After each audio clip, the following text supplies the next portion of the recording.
यहाँ पर मेंस्ट्रुएशन का एक क्वेश्चन लिखा हुआ है। देखो हम डिजिटल सम यूज करके कैसे इसको हम चुटकियों में सॉल्व कर सकते हैं। आपको तो पता है मेंस्ट्रुएशन के क्वेश्चन में पाई का वैल्यू आ जाता है, फिर ये पॉइंट वाला मल्टीप्लाई आ जाता है। तो इस सब से बचने के लिए हम डिजिटल सम बस यूज करेंगे और फट से हमारा आंसर आ जाएगा। Hello everyone, welcome to maths magic with Rakhi. I hope आप लोग अच्छे होंगे और वीडियोस देखकर उनकी प्रैक्टिस भी कर रहे होंगे। पिछले 2 क्लास से हम डिजिटल सम यूज करके पहले हमने कुछ बेसिक वाले क्वेश्चन यूज किए, जैसे सिंप्लीफिकेशन के, या फिर जो छोटे छोटे मल्टीप्लाई होते हैं और फिर जो बड़े स्क्वायर आ जाते हैं तो उसमें हम कैसे यूज कर सकते हैं। नेक्स्ट क्लास में हमने एवरेज, एसआई, सीआई इसका क्वेश्चन सॉल्व किया।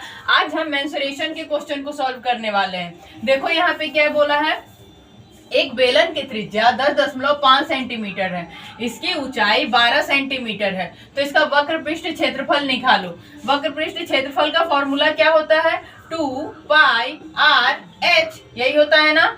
चलो इसमें हम भर देते हैं वैल्यू। 2 इंटू पाई का वैल्यू क्या होता है 22/7 इंटू आर का वैल्यू हम लोग को कितना दिया हुआ है 10.5 और हमारा ऊंचाई क्या दिया हुआ है 12।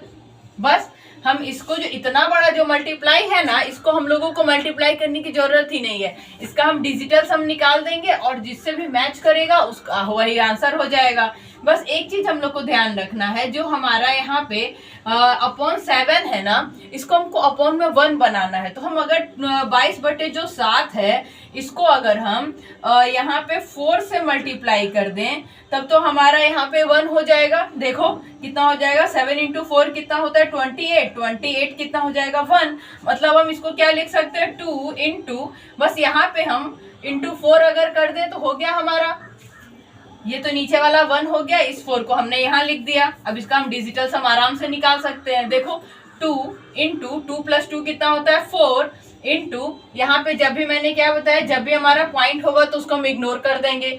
तो यहाँ पे क्या हो जाएगा 5 + 1 कितना हो जाएगा 6 इंटू 2 + 1 कितना हो जाएगा 3 इंटू 4। बस इसका हम मल्टीप्लाई करेंगे। देखो हम इसको कैसे आराम से कर सकते हैं, 3 इंटू 4 कितना होता है 12 क्या हो जाएगा हमारा 3, इसको हम ऐड कर दिए। 3 इंटू 6 कितना हो जाएगा 18 क्या हो गया यहाँ 9, इसको काट दो, हट ही गया ये तो। यहाँ पे क्या है 4, इसका इसमें मल्टीप्लाई करो, 4 इंटू 9 कितना हो गया 36, मतलब कि 9। इसका इसमें मल्टीप्लाई करो, 9 इंटू 2 कितना हो गया 18, मतलब कि 9। अब जिसका भी आंसर हम लोग का इसमें 9 आएगा वही हमारा आंसर हो जाएगा। ये देखो 8 है यहाँ पे, तो 7 + 2 कितना हो गया 7 + 2 9 हो गया, मतलब ये दोनों तो कट गया, हमारा 8 आ गया। लाना कितना था 9, ये तो नहीं होगा। इसमें चेक करो 7 + 2 कितना हो गया 9, यहाँ पे एक 9 पहले से है, ये हट गया। 7 + 2 कितना आ गया 9, ये हमारा आंसर हो सकता है। चलो इसको देखते हैं। 8 + 2 कितना हो गया 10, मतलब ये तो 1 हो गया, ये भी नहीं होगा, इसको हटाओ। यहाँ पे देखो कितना आ रहा है 9 + 5 कितना होता है 14, और 14 + 7 कितना हो जाएगा 21, मतलब यहाँ तो आ गया हमारा 3, ये भी नहीं होगा, मतलब ये हमारा आंसर हो गया। इतना बड़ा जो हमने एक इक्वेशन बनाया था ये वाला, इसको तो हम लोगों को सॉल्व करने की जरूरत ही नहीं पड़ी और हमारा आंसर भी आ गया। चलो हम एक और क्वेश्चन देखते हैं। देखो यहाँ पे क्या क्वेश्चन लिखा हुआ है, एक बेलन की त्रिज्या 7 सेंटीमीटर है, इसकी ऊंचाई 15 सेंटीमीटर है, तो इसका आयतन निकालो। आयतन का फॉर्मूला क्या होता है पाई आर स्क्वायर एच, बस यही हमारा फॉर्मूला होता है, इसी को हम लगाएंगे और आ गया हमारा आंसर। पाई का वैल्यू हमारा कितना होता है 22/7, आर स्क्वायर क्या दिया हुआ है 7 इंटू 7 लिख देंगे, और एच हमारा कितना दिया हुआ है 15। अब यहाँ पे इस 7 से एक तो हम काट ही सकते हैं, इसको इससे कट कर दो, बस इसको हम ऐड कर देंगे और आ गया हमारा आंसर। 2 इंटू 2 कितना आ गया 4 इंटू 7 इंटू 5 + 1 कितना हो गया 6। यहाँ पे कितना आ गया 7 इंटू 4 कितना होता है 28, इन दोनों को जोड़ देंगे, यहाँ पे आ गया हमारा 1 और इसमें अब कर देंगे तो यहाँ आ गया 6। जहां भी हमारा 6 आएगा वही हमारा आंसर हो जाएगा। आपको ये समझ में आया ना, यहाँ 7 लिखा था, हम 7 से एक 7 को कट कर दिए, बचा हमारा क्या 22 इंटू 7 इंटू 15। इस 15 का डिजिटल सम हम यहाँ पे 6 लिख दिए, इस 22 का डिजिटल सम हमने 4 लिख दिया। इसको इसमें मल्टीप्लाई किए तो कितना आया 28 को जब हम ऐड कर देंगे तो कितना आ जाएगा 1 को इसमें मल्टीप्लाई किए तो 6 आ गया। इसमें से हम चेक करते हैं किसका 6 आ रहा है। देखो 3 + 2 + 2 कितना होगा तो 3 + 4 कितना हो गया 7, ये तो नहीं होगा।